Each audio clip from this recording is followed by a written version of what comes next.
England, 1786. The prisons were overflowing. For many years, Britain had been sending its criminals across the ocean to America. When the United States won its independence, that channel closed. So, in 1787, officials loaded 11 ships with convicts and set a course for the far side of the globe. The voyage lasted 8 months, covering 15,000 miles, and 48 people perished en route. When the fleet finally reached shore, there were no European roads, no European buildings, nothing that resembled a town. Only the local Eora people and an untouched harbor. Using historical maps, paintings, and records, we've recreated the scene with modern imaging tools. This is the place that would become Sydney. Unlike the 775 convicts who were forced aboard, today no one is compelled to board a vessel. Now, back to Sydney. January 26, 1788. The ships have just dropped anchor in Port Jackson. No passenger aboard has ever laid eyes on this place before. The harbor stretches wide, its waters deep, its shores lined with trees. Complete silence, broken only by the creaking of their own ships. The commander, Arthur Phillip, declared it the finest natural harbor in the world, and looking at it now, that assessment still holds. 3 months after landing, a convict named Francis Fawkes produced the very first map of Sydney Cove. Fawkes had been sentenced to 7 years' transportation for stealing a coat and a pair of boots. His chart shows the 11 ships still moored in the harbor, a few dirt tracks, separate tents for men and for women, saw pits, storehouses, and a blacksmith's workshop. While George Washington was being sworn in as America's first president and Paris was on the brink of storming the Bastille, this was Sydney, its entire settlement. 6 years later, another transported convict, Thomas Watling, who had been sent for forging banknotes in Scotland, painted a view of Sydney Cove directly from nature. The tents have vanished, replaced by brick buildings lining the waterfront. Ships fill the harbor, and a town begins to take shape. Watling was not impressed. In letters home, he complained that the colony was barely a third the size of his hometown of Dumfries. He was not wrong, but the settlement was growing. This was the seat of power, the first government house. It consisted of brick walls, a timber fence, and 2 small sentry boxes at the gate. From there, Arthur Phillip administered a colony of over 1,000 people, the great majority of whom were convicts, men and women who had stolen coats, boots, bread, guarded by around 200 soldiers who were scarcely better off than those they watched. Not the image one might expect of a government house, yet it kept the fledgling settlement together. By 1797, the colony faced a new problem. Grain was being grown, but there was no efficient way to mill it. Consequently, they erected Sydney's first windmill on the highest rise above the settlement, a hill simply called Windmill Hill. Governor Hunter had the machinery shipped from England. A convict called John Davis erected the windmill, and it could crush a bushel of wheat in about 10 minutes. At the foot of the hill lay the Rocks, the part of town where convicts settled. They occupied modest stone and timber homes, kept chickens and pigs, and tended fenced vegetable plots. When their official duties ended each afternoon, they were almost free, running small, home-based trades, baking bread, forging tools, opening taverns. It was less a prison than a gritty, working village clinging to the sandstone. The windmill survived roughly 3 years before falling into ruin, yet the hill retained its name, and today, the site hosts the Sydney Observatory. By the close of the 1790s, Sydney had outgrown its original cove.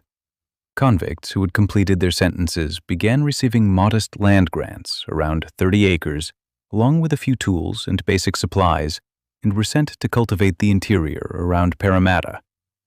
Tracks were being cut through the bush, and the Hawkesbury River district was already being farmed even before the road to it was finished. Sydney Cove remained the harbor where ships arrived, cargo was offloaded, and news from abroad finally reached the settlement. But the colony's focus was already shifting westward. 11 years after the first fleet first anchored here, with no plan and scant food, farms and roads had been established, a second town had taken shape, and the population was edging toward 5,000. It wasn't England, yet it was beginning to look like a lasting settlement. 15 years after the first fleet, this is what the community had built. Sandstone houses climbing the hillside, fenced gardens, an active wharf, and ships from 3 continents moored in a harbor that had once been only bush. The population had risen to roughly 7,000, and trading vessels arrived on a regular schedule. The colony no longer depended solely on supply ships for survival. It was beginning to trade on its own terms. New convicts still arrived, but free settlers, merchants, and sailors who never left also made their homes here. Sydney was turning into a place people chose to live, not merely a place to which they were sent as punishment. Some of those former convicts now owned the land. We've already seen the building in question, a modest brick structure surrounded by a timber fence and equipped with 2 sentry boxes, in the year 1791. By the year 1807, it had expanded. A long drawing room was added and a veranda stretched the full length of the front. Even so, it was not grand by any European standard. Every governor who lived there complained of dampness, cramped rooms, and the building's gradual decay. Yet it held the whole colony together for 56 years. Australia's first newspaper was printed within its walls. The first laws were issued there, and 9 governors ruled from that address. The painter of the scene, John Eyre, arrived in Sydney as a convict convicted of housebreaking. By 807, he had earned his pardon and was depicting the very building that had once confined his fate. A year after he completed the painting, soldiers marched through the gate, climbed the stairs, and seized the governor in his bedroom, all over a dispute about rum. On the 26th of January, 808, exactly 20 years after the first fleet's arrival, 400 soldiers paraded down Bridge Street with a band, flags, and bayonets drawn. The governor's daughter tried to stop them with a parasol, but they found Governor Bligh hiding behind a bed. This event became Australia's first and only military coup, known to history as the Rum Rebellion, a power struggle over control of the rum trade. By then, the colony had been operating for 20 years and had already toppled its own government. The settlement now faced a new need, a hospital. The British authorities declined to fund the project, so Governor Macquarie struck a bargain. 3 merchants would erect the building in return for an exclusive right to import 45,000 gallons of rum into the colony. No cash changed hands. The hospital was paid for entirely with alcohol, which is why it earned the nickname the Rum Hospital. Work began in the year 1811 and stretched for 5 years, largely because the contractors cut so many corners that sections of the structure nearly gave way before it finally opened. One of the 3 builders also held the position of chief surgeon for the settlement, meaning the man responsible for caring for the sick was simultaneously profiting from the rum trade. The northern wing of that edifice still stands today as the Parliament House of New South Wales. The cannons visible in the foreground were salvaged from the Sirius, one of the original 11 vessels of the First Fleet that was wrecked off Norfolk Island in 1790. They were hauled back to Sydney and mounted at Dawes Point to guard the harbor. Beneath them lies the government dockyard, and beyond that, the town climbs up the sandstone hills. From this single viewpoint, you can observe 30 years of construction. The 2 well-dressed figures on the right are not convicts. They are colonists, people who chose to settle here or were born here, a new type of Sydney resident. The very spot where those cannons once stood is now occupied by one of the pylons of the Sydney Harbour Bridge. While Bolivar was freeing South America and Napoleon languished on a remote rock in the South Atlantic, Sydney was a modest working harbor surrounded by a few hundred buildings, with Aboriginal Australians watching a settlement that had reshaped their world in just 30 years. Empires were collapsing elsewhere, yet Sydney was still awaiting its first proper church. This is that church. The very first place of worship was a makeshift structure of mud and sticks erected in 1793 by convict labor. It was set alight by the convicts themselves 5 years later. Its replacement was built of stone, topped with a 150-foot round tower bolted to the front. everyone agreed it looked out of place, dubbing it the ugliest church in Christendom. Constructed from cheap materials by people who had never built a church before, the result was unmistakable. From this hill, you can take in the entire colony in a single glance. Where the streets end, the bush begins. There is no gradual transition, just a sharp edge. On one side lies a British town, the only substantial European settlement on a continent the size of Europe. On the other side lies everything else, land that had been home to Aboriginal Australians for 50,000 years and continued to be so. By the year 1819, the Eora people were navigating both worlds, fishing the harbor, trading at the town's fringe, and some living just beyond the settlement's boundary. Their numbers had already been halved by smallpox in the colony's first year, but they were still present, albeit in reduced numbers. Every building you have seen was constructed by these men. By the year 1821, convicts and former convicts comprised roughly 2/3 of the whole population. They quarried stone, laid roads, erected churches, barracks, and the hospital from sunrise to sunset, all under the watch of armed overseers. Flogging was the standard penalty for working too slowly, yet the reality was far more complex. Some were assigned to private settlers, and conditions varied wildly depending on who owned them. A lucky few, such as Francis Greenway, managed to turn their skills into genuine livelihoods. Most did not. The figures in the painting are breaking stone, some serving 7 years for stealing bread, others who would never return home. This was where they slept. Before the building opened in the year 1719, convicts were scattered throughout Sydney, renting rooms, sleeping rough, and slipping into the town under cover of night. It was a truly formidable sight. The authorities had no clue where half of the prisoners were hidden. McQuarrie's answer was to gather them all together. 600 men were cramped into hammocks 3 tiers high, locked up at night and sent out to work at dawn. The design was by Francis Greenway, a convict who built a prison for his fellow convicts. He performed so well that McQuarrie granted him his freedom. The structure still exists today and is listed as a UNESCO World Heritage Site. Think of the most unattractive church in Christendom. This is how Sydney looked when it finally tried to improve itself. St. James, completed in 1824, is built of sandstone in a Georgian style, elegant and proud. It announced that the colony was no longer ashamed of its appearance. Directly opposite stood Hyde Park, gas lamps beginning to glow, proper streets, and horse-drawn carriages. Sydney had stopped resembling a camp and started resembling a city. St. James still stands, the oldest church in Sydney, holding services each Sunday. That view signaled a new phase for Sydney. On the left rose Government House, while Fort McQuarrie marked the point. Ships from 4 continents filled the harbor. Well-dressed settlers strolled in the afternoon. 5 years earlier, transportation had ceased. No more convict ships arrived. Sydney had just been proclaimed a city, its population approaching 35,000. The convicts already in the colony continued to serve their sentences. The last of them would not be fully free until the 1850s. But no new arrivals were coming.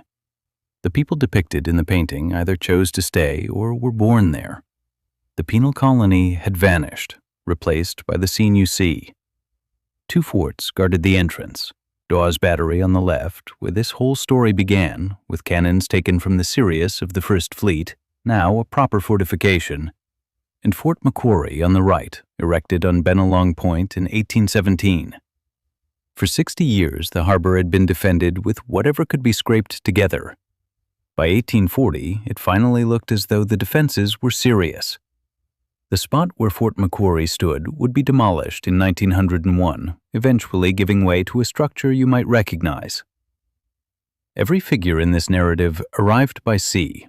Every letter, law, and order from London traveled across those waters. The ship approaches, and Government House atop the hill flies the Union Jack. To any newcomer, that building sent a clear message. You are still part of the British Empire, only a great distance away. The old Government House, a damp, cramped building that 9 governors had complained about for 50 years, was finally torn down in 1846. It was replaced by a Gothic revival edifice with battlements and towers built to resemble a small English castle dropped into the Australian bush. It looked unmistakably English. That was the whole point. Around the world, colonies were gaining independence. Latin America had expelled the Spanish, Europe was erupting in revolutions, and the United States had been independent for 60 years. Sydney continued to fly the Union Jack without protest. A colony founded on punishment finally acquired a proper court of law. The Supreme Court opened in 1827 next to St. James's Church on a square that Macquarie had planned as the civic heart of the city.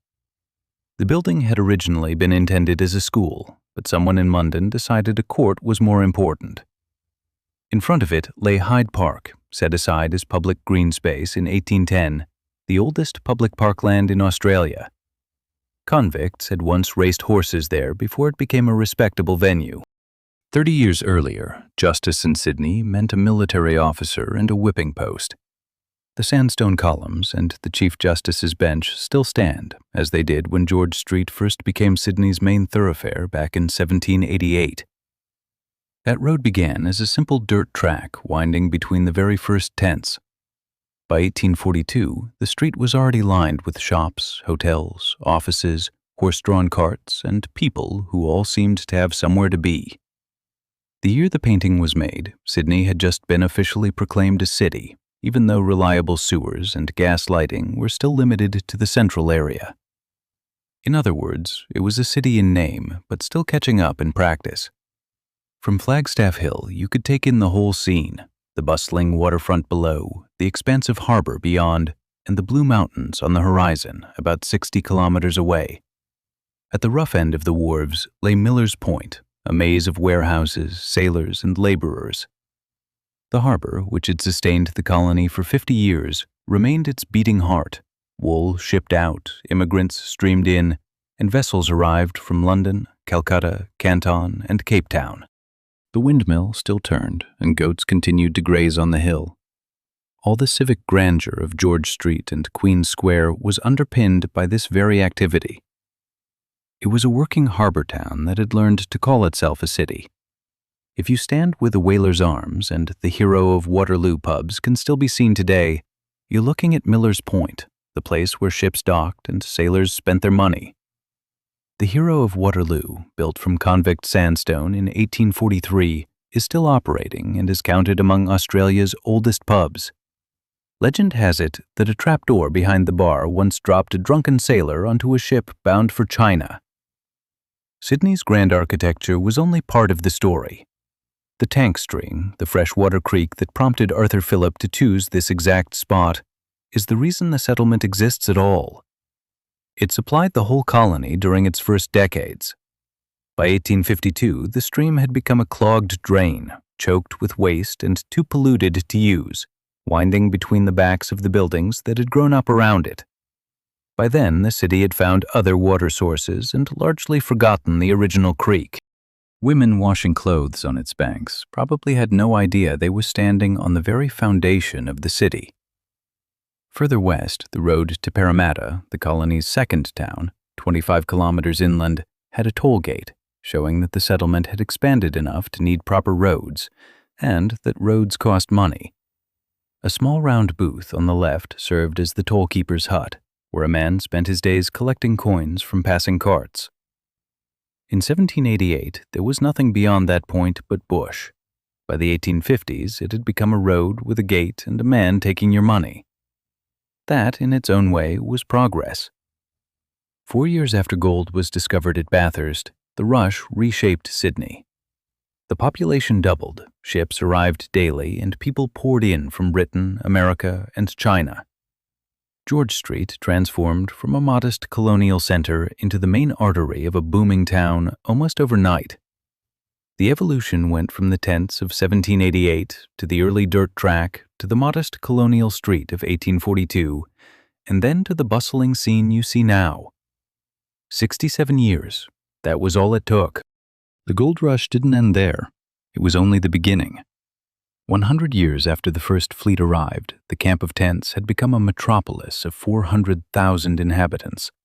Steamships and sailing vessels were packed 30 deep in the harbor, while factories, railways, and cathedrals rose around them. The city stretched farther than the eye could follow, with the town hall clock tower at its center and St. Mary's Cathedral still climbing on the right, unfinished and still under construction. Sydney has always been a city forever in the making. 30 years before, the settlement was a modest colonial outpost.